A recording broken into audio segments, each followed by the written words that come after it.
of the scene of country today? Of country Well, music country today? music, as I knew it in my day, it was just called Western music. And all the great hits of the day were Westerns. And I'll quote the late and wonderful, and friend of mine too, Bing Crosby, who made Western songs great classics. And they're still being played today. Well, look at them, the Funny Old Hills, there was the Singing Hills, the Call of the Canyon, Don't Fence Me In, all those wonderful, wonderful songs that have endured right through, and they were the pop songs of today. They were the hits of the day, all published in sheet music. And in those days, of course, I was a Westerner. I've always had that image too, a cowboy and a man and his horse. And the word cowboy, of course, is one that is a handle that people have put on me. In those days, of course, we had silent movies and everything was cowboys like Gene Autry. So Australia had no heroes of its own until I came back from America in 1952, and I was sponsored by Kellogg's, and they wrote up the Smoky Dawson Adventure Show, and for the first time Australia had its own hero. You were you were the original Western hero of Australia. Well, that's right, yes. So country didn't come into it. The term country has only been with us since the 50s. And we were in Nashville there, going to the Grand Ole Opry with little Jimmy Dickens and all those wonderful artists in the early days, the Carter family and Roy Acuff. It was all mountain music, and little country songs with a pop feel to it. Little Jimmy Dickens about hot potato, and everything was done with those kind of instruments. They come out of the hills. It was more hill folk. And Smoky Dawson's still recording today? Oh, absolutely, yeah. Have you heard Good Time Radio? Oh, do you reckon you could give us a bit of a demo? I won't give you that today because there's a lot in it and needs a lot of voices in it. But this last record we put out embraced the early days, the golden years of radio, before we had television, when country music as we know it was on that level and you could identify it straight away, and it was more pure country. But it was also those wonderful years of adventure when we listened to our radios and everybody put the cows away and their milk buckets and ran for the table, and nobody said a word until they heard the serial. Something like our cameraman. Yeah, I believe he was in it too. Yeah. Well, they did, and it's endured all these years. 10 years on the network, all over Australia, and then, of course, with that wonderful horse of mine, Old Flash, who lived to 35. And those years have gone so quickly, and we look back on them with nostalgia. We also find a wonderful lot of people coming from it now, the friends we have made over the years through those wonderful days in radio. And I put this together on a song recently, it's only just come out actually. And I got Arthur Blanche, who had just come back from America. I left a track open for him to put his voice on it, and a track for Tony Taunton, and a track for the Howie Brothers.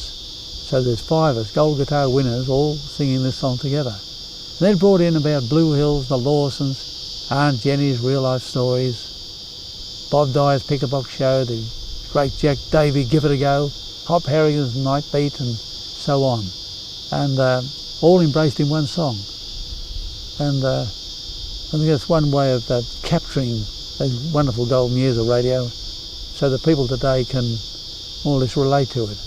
It's still around, we know that.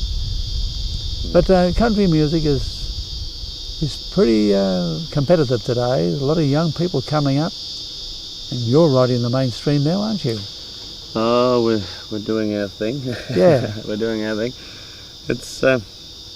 It's changing, but it's like you said, that everything's changing. I mean, everything, it spreads. It gives it room to spread. It has to get a fence around it. It gives it room to go on its own way and grow. And then there are various styles. You have stylism coming into it. Yeah. You can identify a person by the style in which he portrays it. See, if you look at Johnny Cash, he has a style of his own. anybody who's Johnny Cash, there's no other one like Johnny Cash. Only those who emulate him, but there's no substitute for originality, is there? That's right. So Johnny Cash can be remembered over the years, and that's the style that he uses. And then we have the great Elvis Presley, who is actually a wonderful country artist. And he was one who sang Old Shep, beautiful, the first to sing Old Shep. I think Elvis was one that took country. He was a country singer that just put a rock beat into country and that's where it started. Gave it a rockabilly. And that's where it all started, yes, the beat. Well, today, if you look in that great area out there, I'm talking not about our parochial little strip of country, which is a very narrow one indeed, and although we are getting across borders now, but the pop market is so mighty out there, it's, hardly touching it.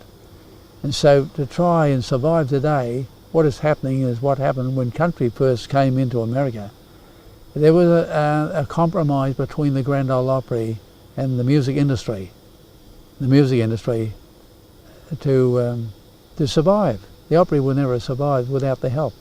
Although, as my late and great friend Wesley Rose often said, referred to crossover as a crutch.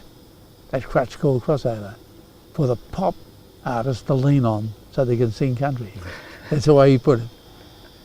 But today, I think there's a lot to be said for it.